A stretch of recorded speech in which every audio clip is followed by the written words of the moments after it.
What's going on, guys? Today we're going to be tackling how to treat plantar fasciitis in just 5 minutes with 5 simple exercises. So before we jump into the exercises and the stretches and the strengthening and all of that stuff, I think it's first worth learning what plantar fasciitis is. So plantar fasciitis is when the underneath of the foot gets micro tears or larger tears depending on how bad the injury is, and they start to get inflamed and swollen. This can occur over time from repetitive use, poor footwear, muscle imbalances, a whole host of things. But these micro tears then lead to problems walking, especially in the mornings. People complain of real sharp stabbing pains into their heel.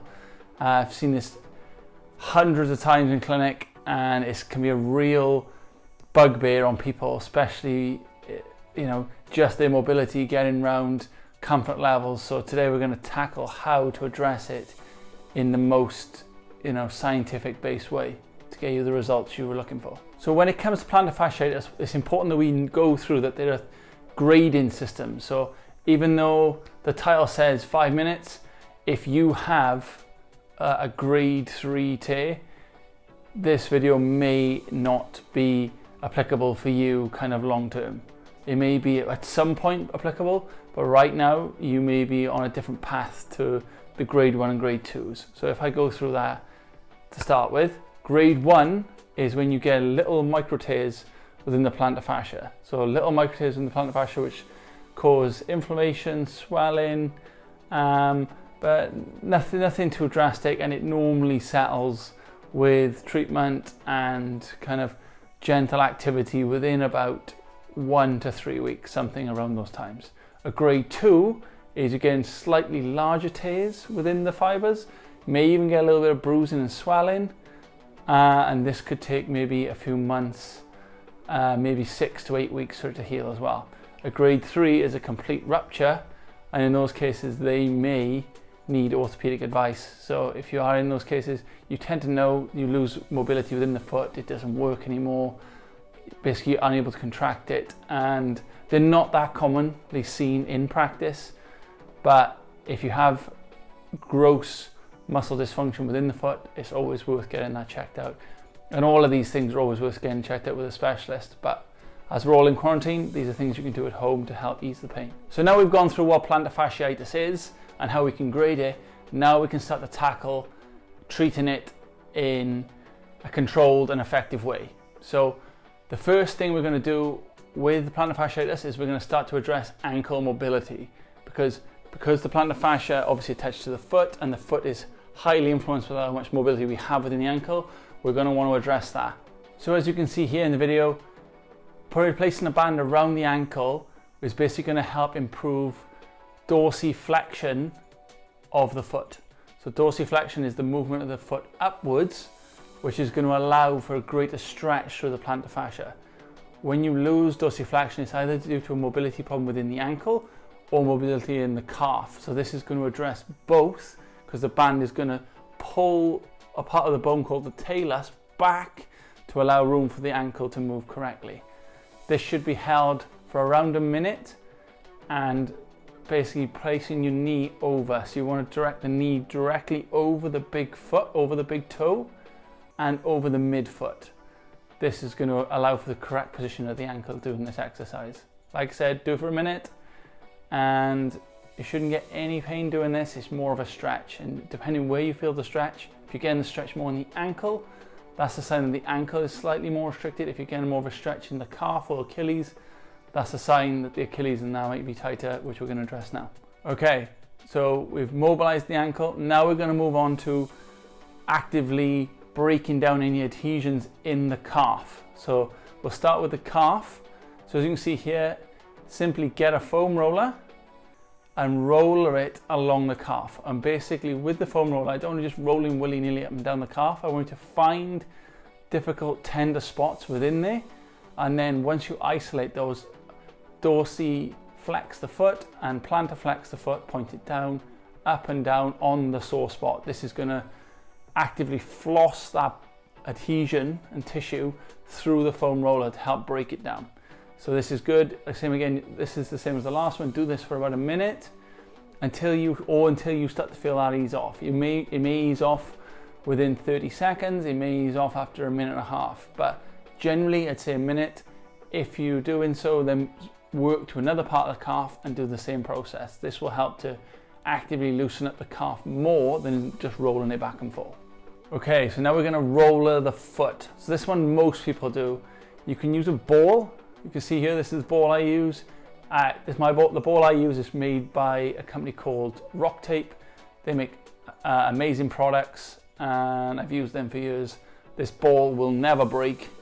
It is completely, clinician proof, athlete proof, weekend warrior proof. It works for everyone. So take a ball, relatively this size, place it on the ground, and then start to slowly roll it through the whole part of the foot, working from the base of the toes all the way down to the heel. Same as the foam roller into the calf, you want to find a bit which is stiff, isolate it, and then bend your toes over it, and then extend them over. A little bit more gentle with this one, because this one can be really painful, and particularly if it's inflamed and sore, you want to just do this, be diligent, but also be careful and not overzealous with this one, because it can basically flare up a little bit too much. So, but same again, do it for a minute. We're trying to advocate for blood flow into the foot, breaking some of those adhesions down and improving circulation in there. So you're doing good, guys. You're going through all the painful ones now, and now I'm going to add in a little curved ball, because you're now going to go, why is he giving me a glute exercise? I have a foot problem. Right, so let me explain this as best I can. Your foot as an arch maintains its arch as you walk, okay? What happens is when you start to drive your big toe through as you walk, if you're getting like a collapse in, that becomes from a weakened glute and hip area. So what happens is your glute med is unable to stabilize, and then you drive excessively through the foot, which causes a lot of stress on them. That's why people get pain on the inside part of the heel rather than, or in the center. It's very rare for it to be on the outside, on the lateral part of the foot. So that's why I've given you this exercise. So these are called monster walks. Get a band, tie it around your legs. If you haven't got a loop band like I have, put a loop around your knees and do the same thing. Step out to the side, and I want you to be stepping out to the side 30 seconds the one way, 30 seconds the other way. This is a tough exercise, and you're soon going to notice which side is worse. You'll find it so hard to move to the side, and these muscles get chronically weak and lead to so many other issues like back pain, like hip pain, like knee pain. So I've addressed similar exercise to this. If you're interested in a video, I'll link above, especially if you're getting back pain as well as foot pain, and those are definitely worth checking out as well. Okay, so my last exercise is eccentric calf and foot loading. So what you're doing is you're going up with both feet and then holding a weight. If you don't have a weight, get a heavy bag, rucksack, wherever you can fill up. And then I want you to slowly go down on a single foot, on obviously the bad foot, and then back up with both feet again, and then slowly down again. This one you'll be doing for about 6 or 7 reps each side, and obviously you want to do both sides anyway, but you want to be doing this within a pain tolerance. So this can be sometimes uncomfortable if it is inflamed, especially if you're in a grade 2 situation. So you still want to do it, and you still want to be doing it to a pain tolerance of around 5. Anything over that is probably too much, so reduce the weight, and like I said, aim for 5 to 6 reps, and that should be great, and that should give you some really, really good results. So the key thing with all these exercises, guys, is you can see they're all including movement, blood flow, mobility, strength within the foot. That's what we want to be doing. We want to be avoiding rest. Rest is like the worst thing you can do for plantar fasciitis. I've seen patients who've had plantar fasciitis for 24 months because they decided, I'll rest it. Please do not rest it. Keep active. And if you suspect it's worse than that, if you suspect that it's because you're losing function within the foot and you need more imaging, definitely go and see a clinician and they'll be able to help you out. But keep active.